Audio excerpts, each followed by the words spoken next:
and we do have some work to do with Iran. They can't have a nuclear weapon. It's very simple. You can't have peace in the Middle East if they have a nuclear weapon. And they can't have a nuclear weapon. And they've been told that very strongly. In one of his recent remarks, the President of the United States said that for 47 years America has not been able to eliminate the Islamic Republic. He complained about it to his own people. That is a good admission. And to that I say, you will not be able to do it either.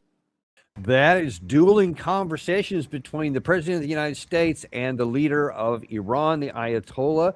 And listen, we are potentially on the verge of a major war. Biggest one probably since 2003, the Operation Iraqi Freedom, and this could actually expand even beyond that.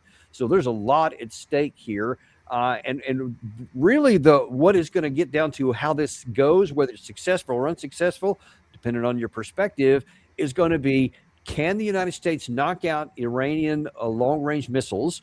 And can our missiles get through Iranian air defense capability? And if those missiles get through the Iranian side, what is going to happen to Israel and to the United States? That is the key issue here for the United States. How vulnerable are we and Israel to Iranian response? And to try and at least give some idea what's going on, we have back with us today MIT Professor Ted Postal, Professor of Science, Technology, and National Security at the Massachusetts Institute of Technology, and a huge big-time star on our show in the past, our only 1 million viewed video we've ever had. So, Ted, welcome back.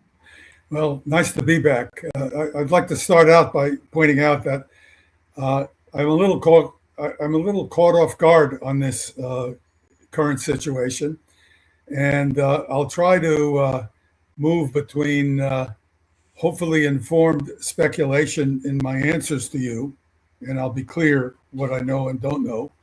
And also, I'd like to try at some point during our discussion to talk a little bit about the strategic future for the Iranian-Israeli conflict. In particular, I think there is an ongoing development in the Iranian rocket forces that is going to increasingly change the balance of military power away from Israel and toward Iran. And I think these developments will occur over the next few years. So my underlying assumption in talking about this, somewhat later in the discussion, is that Iran is not overthrown. The government is not overthrown and doesn't change. And I think that's a very good assumption, but I just want to be clear on that. But let's proceed, and you lead the way, sir. And one may wonder if you're not the only one that understands where that trend is going, if that may not be behind this drive to seemingly go to a big war, even though there's no near-term requirement for it. There's no evidence that there's any threat from Iran that would necessitate and precipitate such a big attack. Maybe people are aware of that, and because regime change is definitely the objective here. And one wonders why, after 47 years, when it's just been an annoyance, why all of a sudden now is it a tremendous imperative? So maybe we could actually start a little bit, if you could, just sort of set the stage. What are the developments that you see coming for Iran that is such concern? Well, that would be good. In fact, that's what I had planned to talk about, and we can range from that to other things. Gary, could you give me, well, first of all, let me just talk to this title. Israel made a strategic blunder by attacking Iranian cities because the Iranians prior to this were trying very hard to be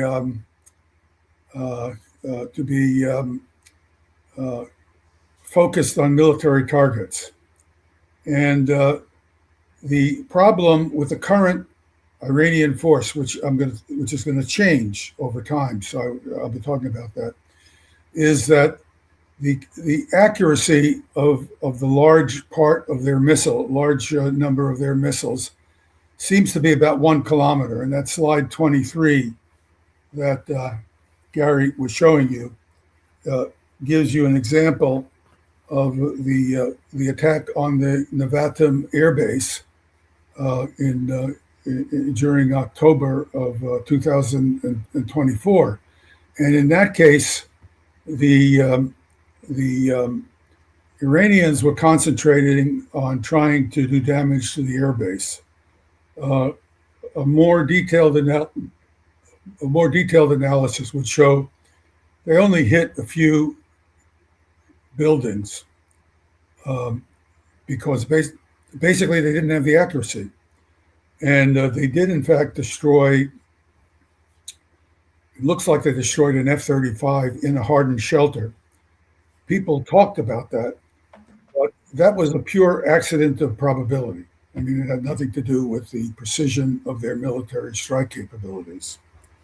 But the problem that Israel is going to have now is because they opened the way for the justification for Iran to attack their cities. The Iranians now have the ability to do really quite significant strategic damage over time to their cities because there are two factors that work deeply against the future ability of Israel to deal with this emerging capability. First, of course, the numbers of these missiles are going to increase. They are in the process of increasing the total numbers, but perhaps as importantly, they're going to improve accuracy over time. And for city attacks, one underscore for crippling Israel's civilian society, which these city attacks do or can do, the improved accuracy over time is going to be extremely significant. We can get a sense of this by, let's take a look at slide 9 for the moment. What I've done here, this is, I believe this is Gaza, and we're seeing a damage scene from bombing that was taken from the inside of a building that was heavily damaged. The wall was knocked out, so we have an aperture which we're looking through.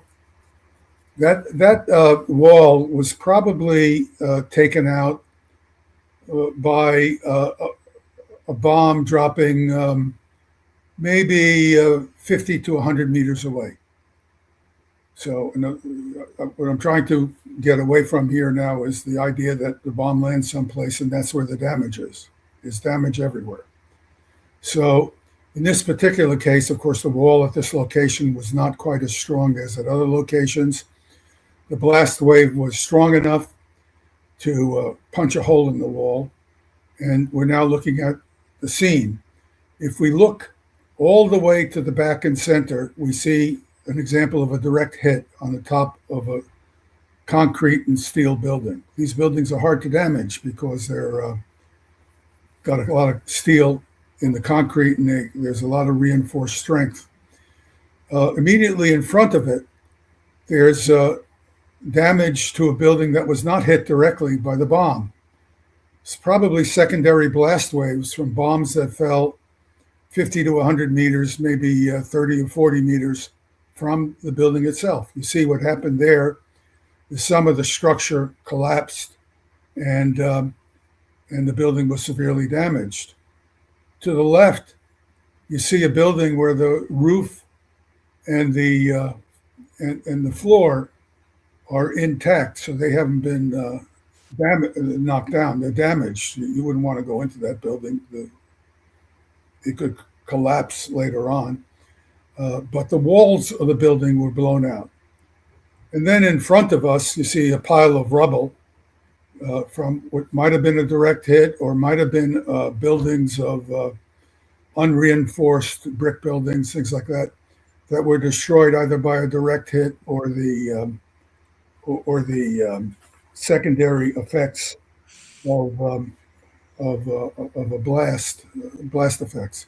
So when you have bombs hitting an urban area, you have a tremendous amount of general damage. So I'm just trying to bring you, give you the background you need for that. Let's go to the next. Okay. I'm sorry. I said, okay, yeah, continue. Now here's an example of an interior apartment that was subjected.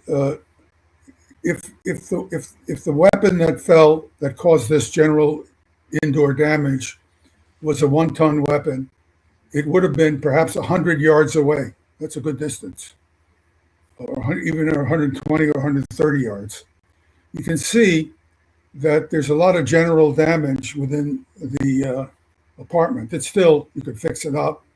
There's broken glass. You can see evidence for the window being blown out of its frame, and some disruptions from blast pressure that was propagating through the apartment. So if you're 100 meters from 100 meters or so from a bomb that lands and does very heavy damage where it landed, there's still a tremendous amount of general damage. Let's take a look at slide 11. And here again, we see examples of damage that is done from a bomb that probably landed 40 or 50 meters away from these buildings. So it didn't hit the building. Notice it knocked in the walls of some of the buildings.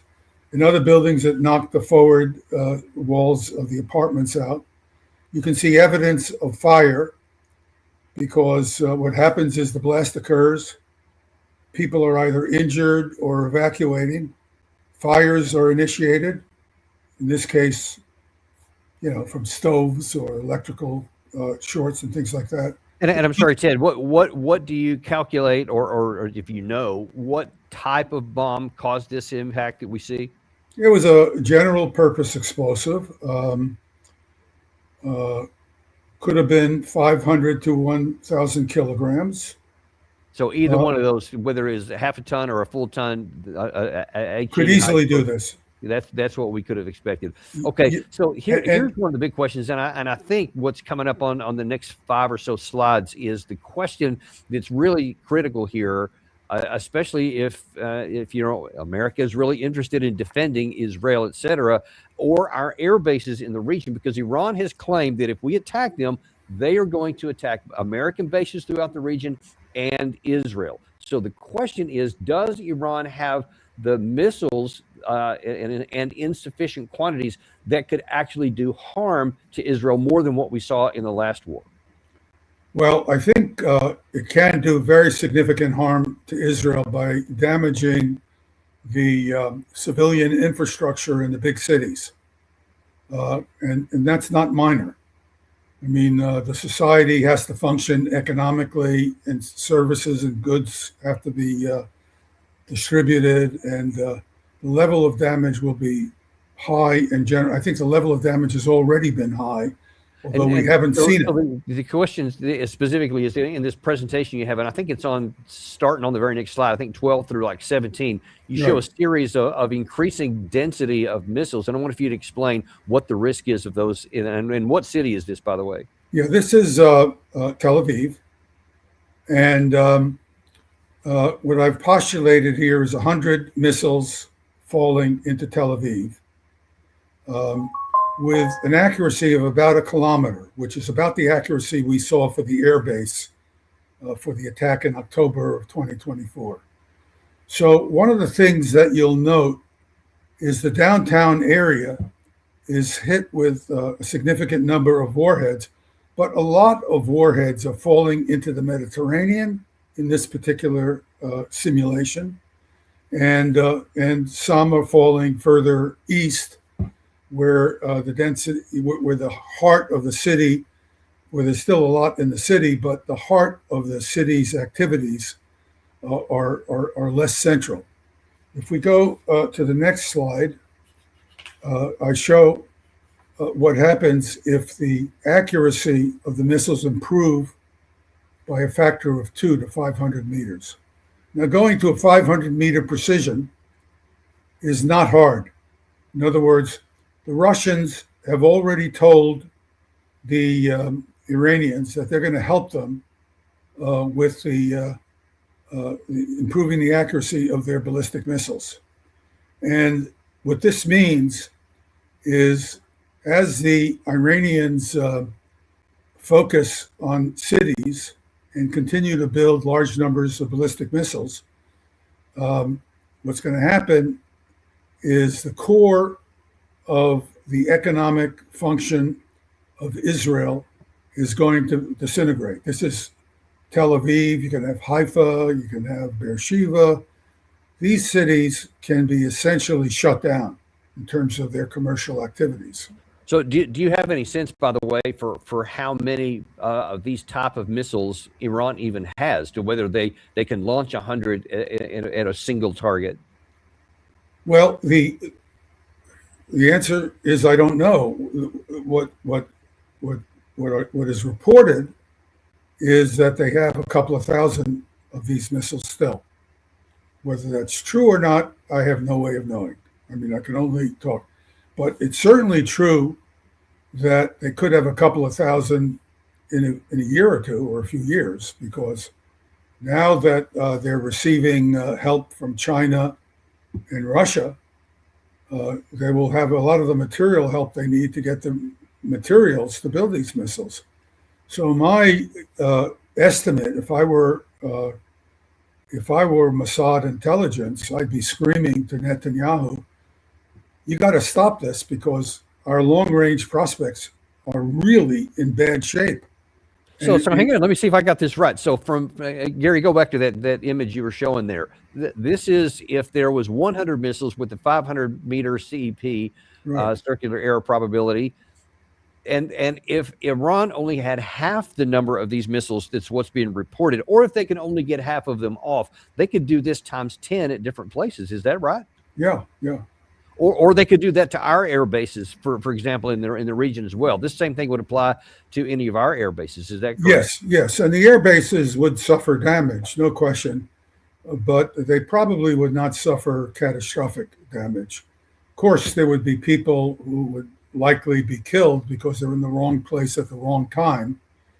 But I would not guess that they will shut down our bases. They will certainly do damage. And if I were Iranian, keeping in mind that this is a war of survival from the point of view of Iran, this is not just any old war, I would focus my attacks on the cities. I would try to make it, there's a moral question about whether you should be attacking civilians. We all understand that. You in particular have shown a great regard for the problem of civilians being innocently targeted. I agree with your concern. But if you're in a war for survival and the only prospect is to try to cripple the country commercially, economically, this would be the best choice to make. Just aim at the cities and do as much damage as you can possibly do. And so do you have any sense for how difficult it would be for Iran to get this number of missiles in the air? Let's say that the reports are correct and they do have 2,000 of them. From according to many reports that I have read, these things are literally scattered to the four winds throughout Iran. So it would be very, very difficult. A lot of them would have to be, some of them are on fixed sites, others are on mobile launchers. How effective could the United States be? And I'm sure it would be a priority target to get these things hit at the launch site. Well, the fixed sites are potentially vulnerable, especially if you know where they are, and we probably have a pretty good idea about where they are. Although they could be in fixed sites that are tunnels. And if we go after the tunnels, the Iranians could just simply pull the missiles back from the opening of the tunnel. They can always clear the tunnels. You can't be there all the time. Fighter jets have a notoriously short time over target. They can consume most of their fuel going to the target and getting back. You always have to have a significant reserve. You don't want to be over the ocean looking for the carrier and and be 10 minutes short of fuel. So you're going to have, so the range of these, of course, we're bringing tankers in at a very large rate now. So the ability to stand over the targets and wait for something to get a shot at it will not be great. It will be there, but it won't be great. The mobile targets are very hard to find. Our surveillance systems are very limited. We have systems that can do ground search that are reasonably capable, but they can't operate over Iran because they'll be shot down. They're on big 707 airframes. So you're not going to have that kind of search capabilities. Satellites will not give you that kind of wide area search capabilities of satellites is very limited. And so I'm sorry, Ted, I forgot to ask an obvious question on that previous screen there where it showed the 100 missiles firing in there. To what extent can the Israeli air defense systems take some of these missiles out so that they don't even get to the target? I think that for all intensive purposes, there is no air defense. There is no air defense against these ballistic missiles. They have a considerable capability against airplanes. Now, an airplane is a difficult target, but it's a much less difficult target than a ballistic missile. And there's several reasons for that. First of all, the airplane is traveling slowly. It's typically traveling at, maybe near Mach 1 or so. If it's over the target trying to do damage, it's going to be in that velocity range. The interceptor flies at a speed of maybe Mach 5. So the interceptor has quite a speed advantage over the airplane. And the problem is that the airplane is a big target, and anywhere you hit it, you're going to cause damage to the wings, the surfaces, kill the pilot or whatever. And the interceptor comes in at such a high speed that even a very skilled pilot will have a hard time seeing the interceptor early enough that they can take a maneuver. And the interceptors have such high maneuver capability these days that there's a low chance that you can outmaneuver the interceptor. So the Iron Dome and the David Sling, the THAAD, all these systems that they had in their integrated air defense from the June 2025 war, obviously they can also shoot down a lot of the drones because they're also moving very slow. But based on your analysis and your assessment, have you been able to determine how many of the ballistic missiles that Iran fired during that war were shot down?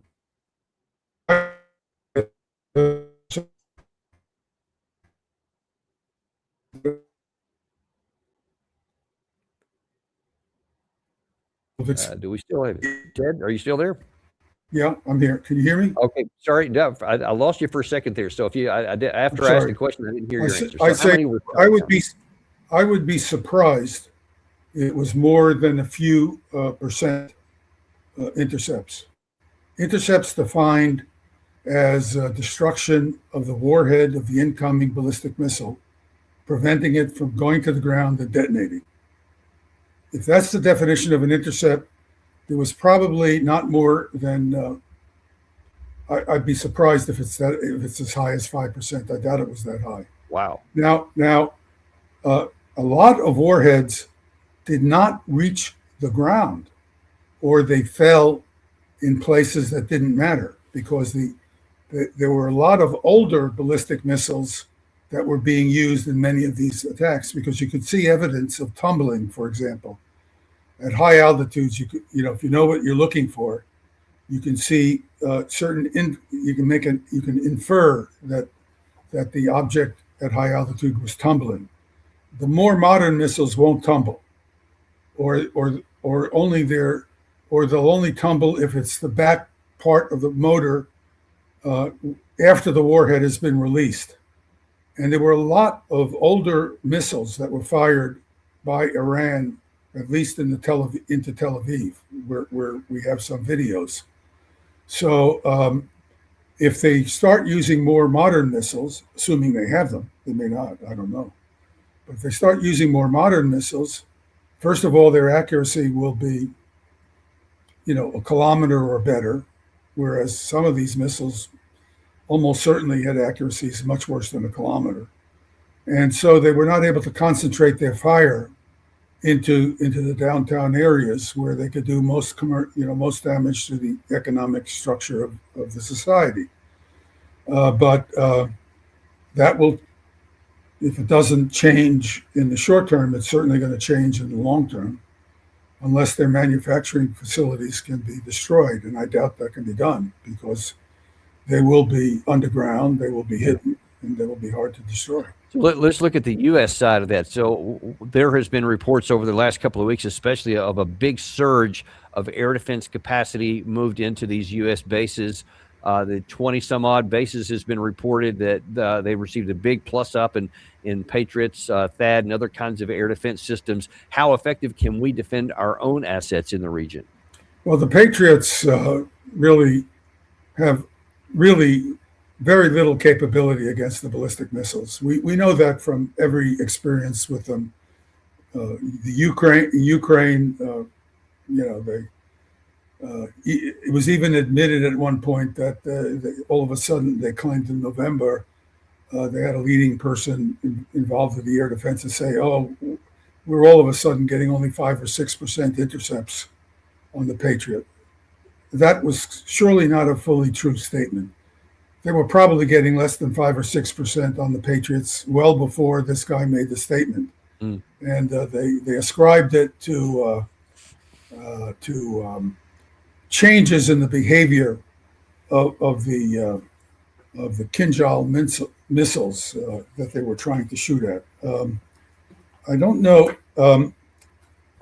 Gary, can you pick out a slide that's misnumbered? Can you just, it's not can you pick out just by purely choosing a slide number given by the program, you show the program, the number the slide is in the deck, Sure, given by the computer program you're using? give it a shot, yeah. Can you? All right, so let me, I'm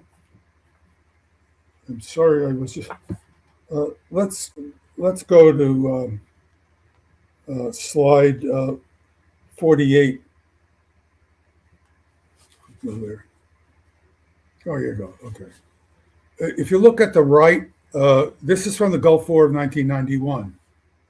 What we're seeing is a Scud, 600-kilometer range Scud, come into the atmosphere. So this Scud is traveling a little bit over 2 kilometers per second. So let me put this again in perspective. Every thousandth of a second, so every millisecond, this Scud has moved 2 meters. 2 meters is a significant distance because the size of the warhead is maybe a meter or so, maybe a couple of meters. So every millisecond, the warhead on this missile has moved the meter. So if you're going to arrive and hit that warhead, you really have to, you can't come in from the side, because if you attack from the side, you not only have to hit the right location in space, but you have to arrive at the right location in space within fractions of a millisecond, because you have to hit the warhead. If you don't hit the warhead, it's going to break off and go to the ground and explode. And if you're interested in just doing general damage, you're going to find yourself in a situation where you're not stuck. The intercepts are meaningless. So the real problem you're facing is that you can't hit the target unless you take the following strategy. I take the strategy of, here is the missile I'm trying to intercept, and what I do is I try to come directly at it. So my interceptor, in other words, if you look at the Gulf War videos, I could show them at some later, other time. You see the interceptor, the Patriots come up, and then they start turning. They start turning, so they can come at the incoming missile head on. And the reason for that is you only have to adjust the distance to the front, the side lateral distance. You don't have to also arrive at exactly the right time. In other words, if you arrive at a millisecond earlier or a millisecond later, it doesn't matter. If you're on the right trajectory, you're going to hit the warhead and destroy it. That is why, if you look at almost all engagements that have any chance of an intercept, you will always see the interceptor coming at the ballistic missile target from the front. They have to do that. They have no choice. So when you see contrails, when you see a ballistic missile coming in like this, and you see a contrail of an interceptor that passes sideways, you can be almost certainly sure, with a probability of like 0.999, that they missed the warhead, because they had to arrive not only at the right location, but they couldn't arrive a millisecond too early or too soon. So you have to come from the front. And so if we go back to that slide, we'll see what happened. What happened here is at the bottom of that spiraling trajectory you see a bright bulb. That bright bulb was an accident of the Gulf War of 91. In the Gulf War of 91, the Iraqis wanted a 600 kilometer range Scud because they couldn't reach the targets of interest to them with a 300 kilometer range missile. So they lightened the warhead on the Scud and extended the Scud a little bit to carry more fuel. And the combination gave them a 600 kilometer range. However, it was not aerodynamically sound. People would make fun of the Iraqis. They understood this, but they didn't care. I mean, the people who were making fun of them didn't understand. So I have this missile. It's coming into the atmosphere, and now the front end of it is light. So imagine I have a hammer, and I throw the hammer at you, and the head of the hammer is heavy, so it's pulling the tail of the hammer along, and I put little winglets on it, so it stays stable. It just keeps going. If I take the hammerhead off, it's going to wobble, or it's going to just go end over end, and that was what was going on here. And what happened here is the Scud disintegrated. In fact, all the Scuds were breaking up at about 11 or 12 kilometers altitude. This, you look impatient. Is there? Yeah, no, and what does this tell us about our ability today to intercept? Well, you have now things like Iskander missiles, which are designed to maneuver. They are designed to evade the interceptor. So the interceptor literally cannot match the accelerations of the Iskander. It's very easy to take a non-maneuvering missile. In other words, a missile that you didn't design it to maneuver so to get more accuracy. You just design it so that it spirals. I just take one of the wings at the back, I bend it a bit. I intentionally make the wing a little, just the tail wing, one of the tail wings, or two of the tail wings bent slightly, and this thing will spiral when it comes in. When it spirals, the interceptor will not be able to match the accelerations, the lateral accelerations. Now, let me explain that. Stop me if I'm going off track and you don't want to hear this. Let's say I have a ballistic missile I'm trying to intercept. The missile takes an angle. It's not planned. It's maneuvering, not because it's intentionally maneuvering. It's designed to be unstable. So it takes a slight turn. Now it's traveling at Mach 5 or higher. It's got a lot of body lift on it from aerodynamics. So when it wobbles a bit, it starts accelerating laterally. Now, I have this interceptor. It wants to run into the front of it.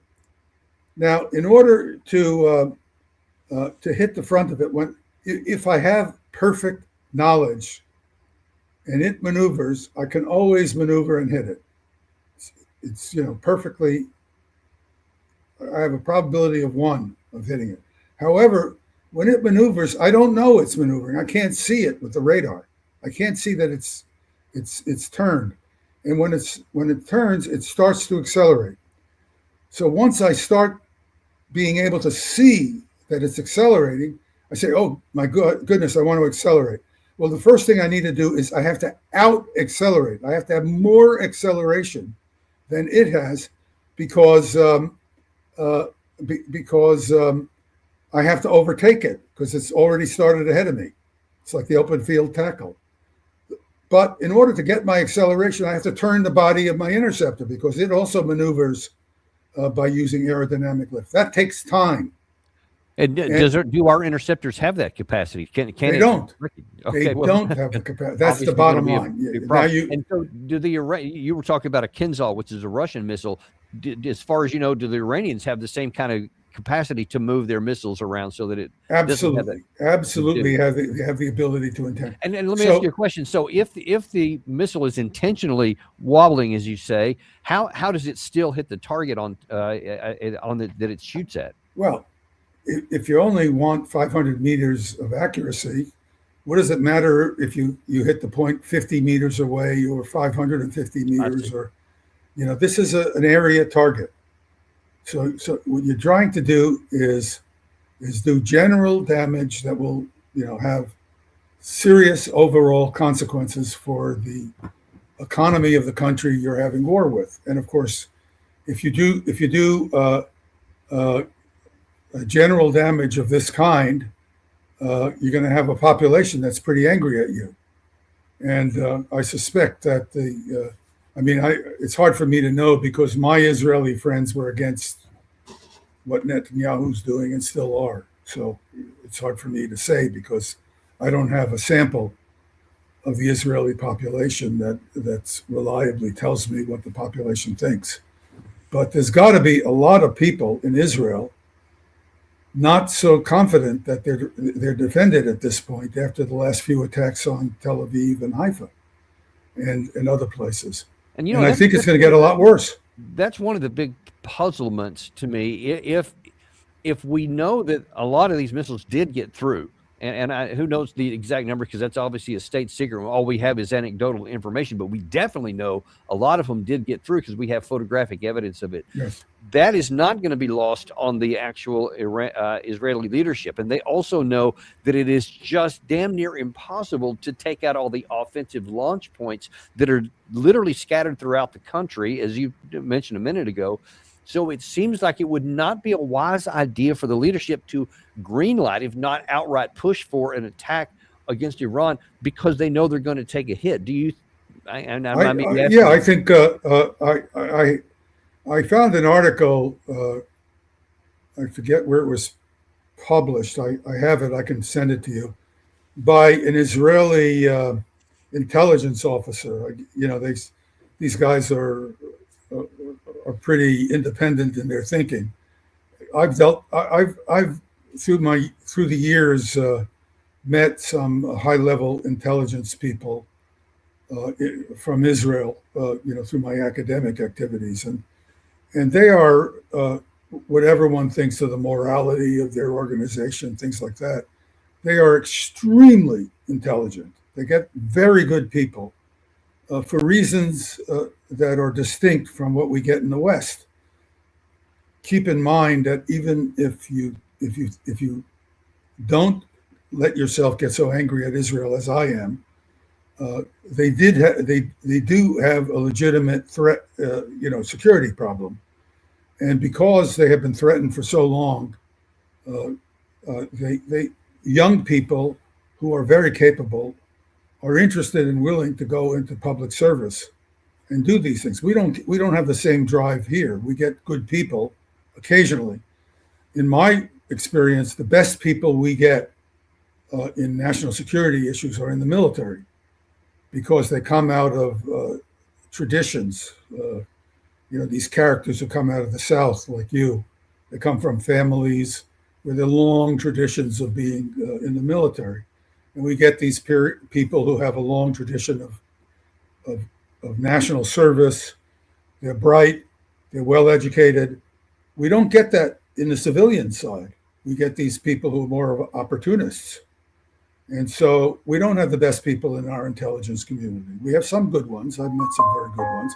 But the Israelis are very good. And this guy, he just let off on Netanyahu for attacking the Iranians. It was in a open publication. And it's clear when you read carefully with knowledge, like someone like you can do, he's basically saying, you idiot, you opened up Pandora's box. That's what this guy is saying. And that's from last June's attack you're talking about. Yes. And so what does that portend for potentially the one that could be coming as soon as this weekend? Well, it's going to be bad for the Israelis. I don't know how bad. I don't know, but I think the important point is it's going to be worse and worse and worse as time goes on. In other words, the worst thing you can do is to get into an extended war with Iran if you are Israel. You can't win it. If it goes on for 6 months, it's going to be terrible. If it goes on for 6 years, which you can't rule out, it's going to be far worse. This country has technical resources. It's a giant country. They have a lot of educated people. And China and Russia have thrown the gauntlet down. China and Russia are not going to go to war against Israel directly. Well, now let's take a look at the other half of the other side of this equation. I mean, you were showing some of these, and you may not have any of these things, any charts. That's fine. Just talk them.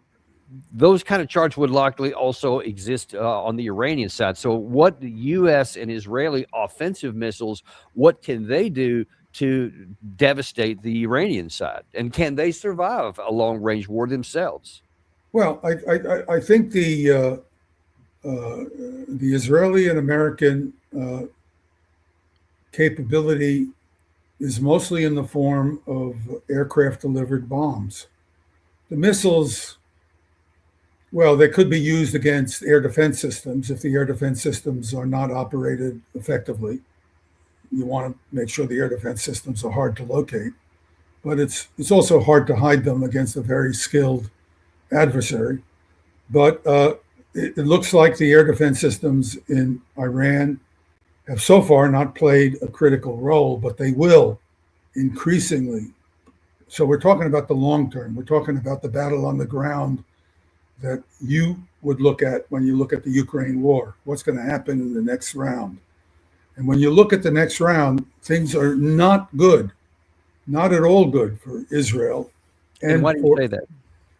Because the ability to deliver these ballistic missiles is going to increase. Unless you can literally bomb Iran into the Stone Age, and you don't have that ability. I mean, you just don't have it. You can't stop the Russians in Ukraine. You can't bomb enough of Iran to destroy the entire industrial infrastructure of the country. Air defenses are coming in over time. They will improve, which means the cost of an attack will get higher, because sooner or later you're going to start losing airplanes. Or if you don't lose airplanes, you're going to have to dedicate a large part of your air attack to suppressing the air defenses.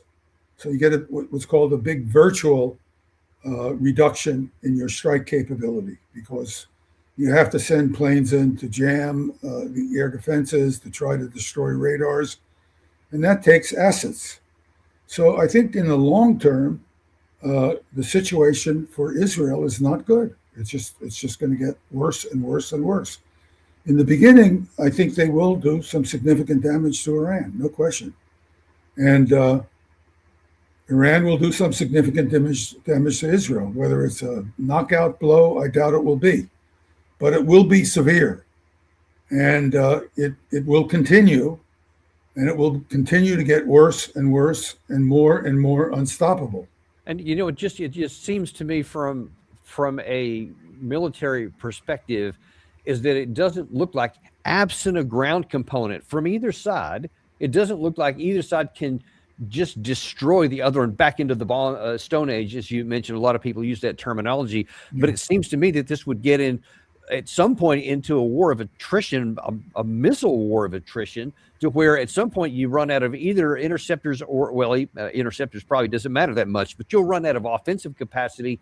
And if the other side has not capitulated, or if you didn't destroy their governing regime, then the war will just meander on forward, and both sides will try to figure out how to get it going. But then where does it ever end? I mean, that seems to be the big question. If you don't bomb somebody to the Stone Age, then how do you see this thing coming to an end?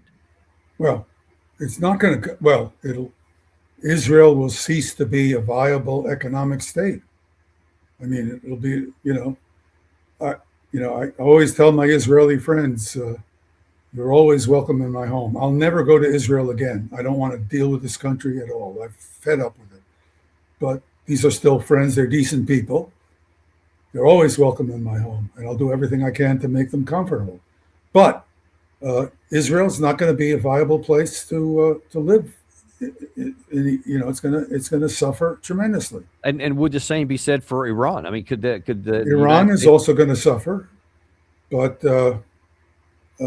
not as much as Israel. Not as much as it's a big country. It can absorb more damage.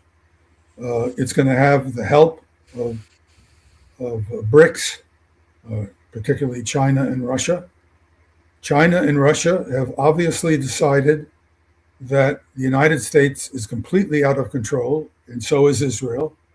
And they are going to counterbalance against Israel and the United States.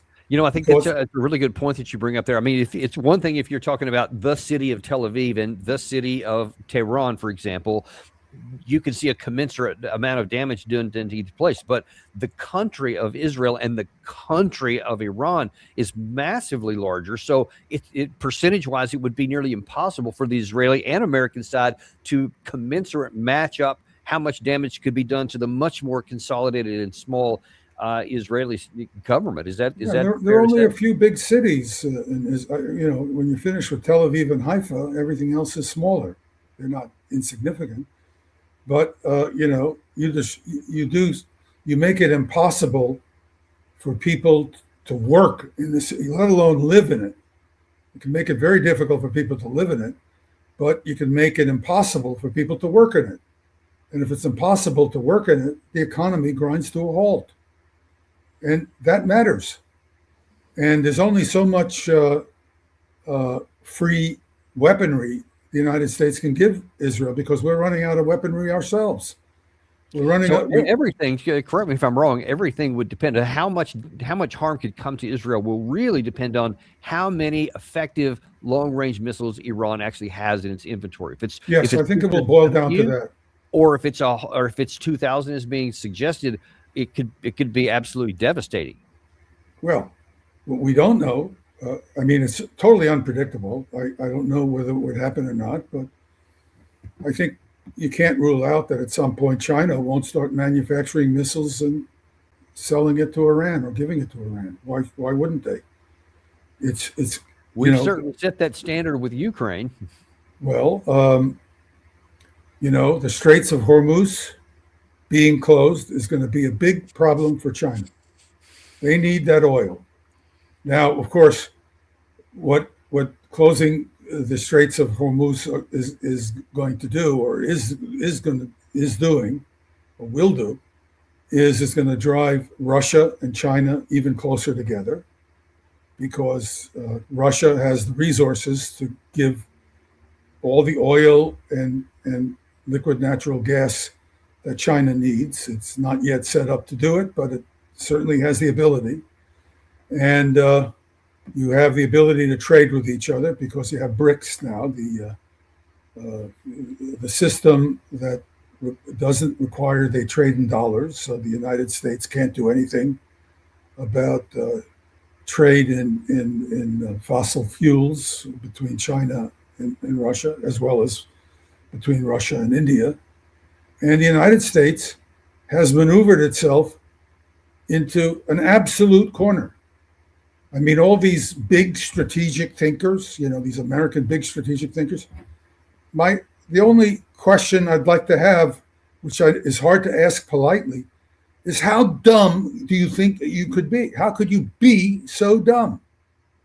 How could you be so dumb as to think you can have a war, start a war in Ukraine, which we did. Americans were really responsible for this Ukraine war, and think you can bring the economy, cut the economy of Russia in half, which apparently Biden believed. This guy did not take the trouble to go and talk to a simple economist. This is just a bunch of monkeys in a room in the White House saying, "Oh, we have so much economic power. We're gonna, cut their." I mean, didn't they have a set of economists do a review? There had to be people in the American system who knew enough about world economics to tell them that this is not likely an outcome. There had to be. I witnessed a seminar at Stanford just the other day. These idiots. This woman, Rose Gottemoll, was there. They misrepresented her as having negotiated New START. In fact, Ellen Tauscher negotiated New START. They didn't even know what her role was. But she's talking about how the European powers, this is an example of American leadership. That's why it's important. She's talking about how she's confident that NATO is going to step up to the 5% of their GDP to build weapons. Doesn't she know that Western Europe, that the three largest NATO powers are in a spiral, an economic collapse that's going on? Germany is deindustrializing at a horrific rate. France is in the toilet bowl, and the UK is in worse shape economically. And she's talking about 5%, half of the economies of these countries.